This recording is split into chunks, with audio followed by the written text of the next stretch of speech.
Well, hello, my little YouTube hoots. I am sorry, it's been a while. I've had a stressful / very exciting week, / sickly week, I guess you would say. I haven't been able to make any videos. Obviously, this is the first one I've made in a week. Well, Monday, my husband heads into Tampa to go pick up his work truck because they're going to start back to work Monday. He's been out of work for 2 months. The contract, something to do with the contract somewhere in Tampa, whatever. Something happened with the contract. So he's been out of work for 2 months, and he went to go pick up the truck. Well, I hadn't really been feeling too good that evening. I come in the bathroom to shower, and I get these sudden, sharp, really painful pains in my lower pelvic area. Well, I sit here and I wait, going, God, please subside. I had no one to drive me. I was too worried about calling 911. I felt like maybe it wasn't important enough, that I was just having gas. Something wasn't right, but it was going to subside. I just knew it was going to subside, so I didn't need 911 to come get me. Well, 20 minutes rolls on, 30 minutes rolls on. I call my husband. Listen, dude, something's not right. I don't know what to do. How long before you're home? Well, I'm just now getting to Tampa, so why don't you call 911 or have Zach, our middle son, take you to the hospital? At first I was like, no, I don't want him to take me to the hospital because he's just learning to drive. I'm scared to death. I just have this fear of crashing and burning. I don't know. It's just some weird crap I do. Anyways, we get to the hospital. So we sit there for 4 hours. They do my vitals. They do all these things. They ask me all these questions. And we sat there for 4 freaking hours. My husband shows up. The kids are starving. I can't leave. I'm in horrible pain. I'm waiting for 4 hours. And of course, you know the emergency room and how it works. They take you in upon who is the highest level of, I guess, closest to death is who they take in. So, probably what they were thinking is I was just gassy and it would subside just like I thought and send me home. Because I wasn't bleeding. I didn't have anything going on. So, they finally call me in the back. So I'm sitting in the back and I'm waiting in this little bed, you know, chilling and chillaxing and hurting and trying to get some rest. Well, the doctor comes in. Me and my husband are standing there, you know, trying to make light of whatever's going on. The doctor comes in and he looks at me and he's looking at my belly. I'm laying there in the bed like, so what's going on? And he goes, so how far along are you? I probably give my husband this puzzled look of, oh no he didn't just call me fat. So I looked at the doctor and I was like, I'm not pregnant. So I think you got the wrong room or something's wrong. So the doctor leaves the room, goes around the curtain, goes outside, comes back with this piece of paper. And he's holding this piece of paper and he's like, from the looks at this paper, the numbers say different. So it was like 20 seconds of dead silence. Everything's going through my head. Well, this isn't normal if I'm pregnant because I'm hurting like a mofo. There is no way that this is even a normal pregnancy. Something's definitely wrong. So immediately I think worse. The doctor tells me, I said, so what's causing the pain? If I'm pregnant, am I losing the baby? What's going on? He says, well, we're going to have to do an ultrasound and see what's going on, and we'll continue to draw blood to see if your HCG levels come up. Right now, you're at 679. So, as time goes on, they come in, you know, they're talking to me, I'm in pain. I mean, hours later, it seems like. Probably 2-3 hours go by. I'm still in pain. Finally, the doc comes in. The actual OB doctor says, listen, we're going to take you to the back. Make sure you have a full bladder. We're going to check to see if we can see anything. We're thinking that it's an ectopic tubal pregnancy. And if that's what it is, we'll have to go in and do an emergency D&C. We're not positive because we can't go by the numbers. Because the last numbers you gave us, you know, the last numbers was 679. you know, as long as it continues to go up, everything should be okay, but that still doesn't state that it's not an ectopic pregnancy.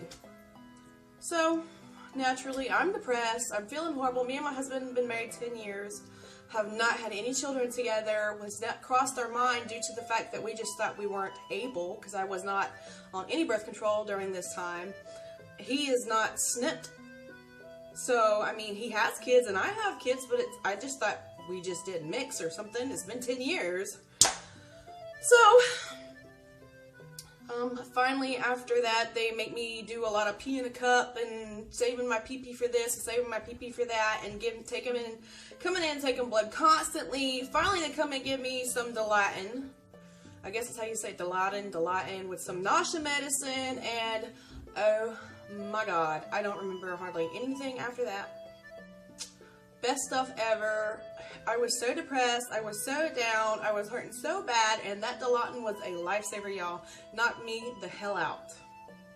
So, later on, I end up in this other room. They finally moved me over because they admitted me. Because they didn't want to send me home in case it was ectopic, or, you know, tubal, because I could die from that. It could rupture, I could bleed to death, and they, at this point, didn't know what was causing the lower pelvic pains other than that I was pregnant. So we go in, we do the sonogram, the sonogram, they can't see nothing, they don't say nothing to me then. I go back to my room, the doctor says, well, we can't see nothing, and your numbers have went down, which is not good. It means that it's a non-viable pregnancy, you are possibly miscarrying, and at this point, it was horrible. And so I asked him, I said,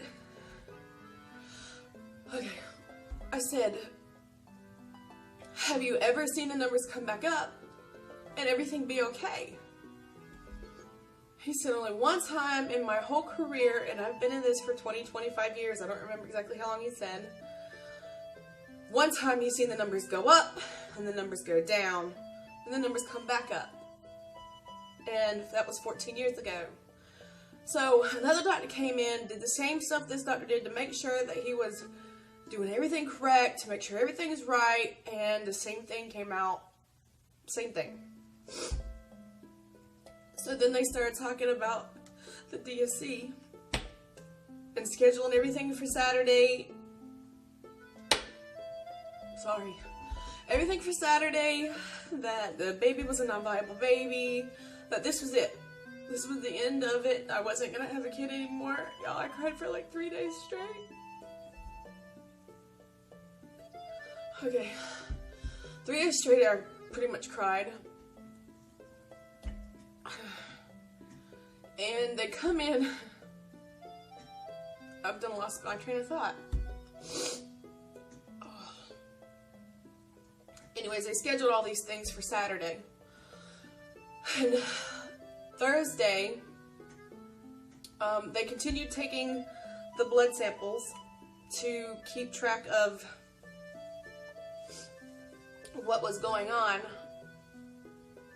with the levels, the HCG levels and everything else. And I guess they just thought they would never come up, but they continued on with the testing, the blood testing, to keep track of the HCG levels and everything else, I guess, for proof that it was a non-viable baby.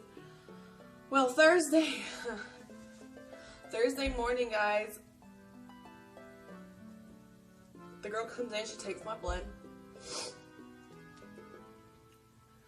Then, I would say about 2 o'clock that day, after I had my turkey dinner, which I'll show pictures of and all that, as much as I have of the hospital stuff. I was in and out so much that I barely remember anything other than the deep, deep depression and the possibility of losing my child and the possibility of losing everything that I have. To me, that's what it felt like. That's all I remember. Except for this. The nurse comes in and she's got this urgent look on her face. She says, the doctor's gonna call you. Please pick up the phone when it rings. Well, then all of a sudden, all these other nurses come trickling in too.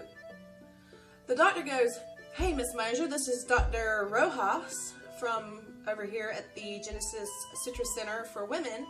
I wanted to let you know. He says, I had to tell, he says, I'm sorry I can't be there myself to tell you. He sounded all like ecstatic and excited and almost in tears.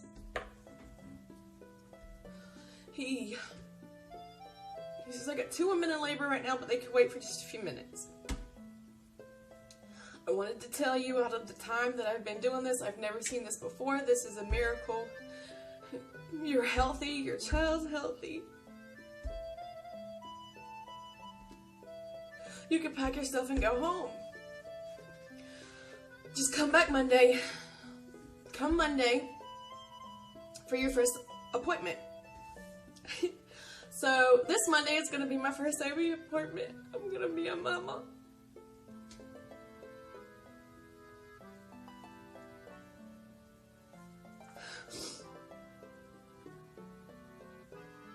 A very, very happy mama. And that was Thanksgiving Day. I was able to come home knowing that my child was going to be healthy, that I was healthy, that the pain was all from ovarian cysts caused by the pregnancy. I'm still under baby watch. It's still, everything's really strict. I can't do a lot of things. I can't, you know, run up and down the stairs, that kind of thing. They want to make sure that I'm very cautious about what I do. All those things. But no, I wanted to share that with you guys, that I am pregnant. I am pregnant after 10 years of marriage. I'm super scared because my only child is 14 years old. I'm actually out of work right now because I hurt myself at work. I am a federal law enforcement officer here in Citrus County area. And I was hurt in the line of duty. I messed up my left hip. It has taken workers' comp 2 years. 2 freaking years to approve my hip surgery, which was scheduled for 2016, January 15th, which now probably will not be happening. So I need you guys to pray that I get to keep my job. I don't know what's going to happen or come of this. I don't know if they're going to look at it and be like, okay, she's just useless right now, let's fire her. I don't even know if that's against the law or if it is against the law. I don't know. So I do still need prayers that this baby continues to grow and stay healthy, and that I don't lose my job. My husband goes back to work tomorrow, so everything's kind of getting back on track. Just keep us in your prayers and your thoughts, and I hope to be back for you guys soon. If you don't hear from me in another week, I've had some stuff going on. Like I said, I could go in tomorrow, and they could admit me into the hospital for all I know. So I love you guys, and happy belated Thanksgiving, and I hope you guys had something to give thanks for, because I know I did. I love you guys, and good night, and goodbye. I'll see you soon. Kisses.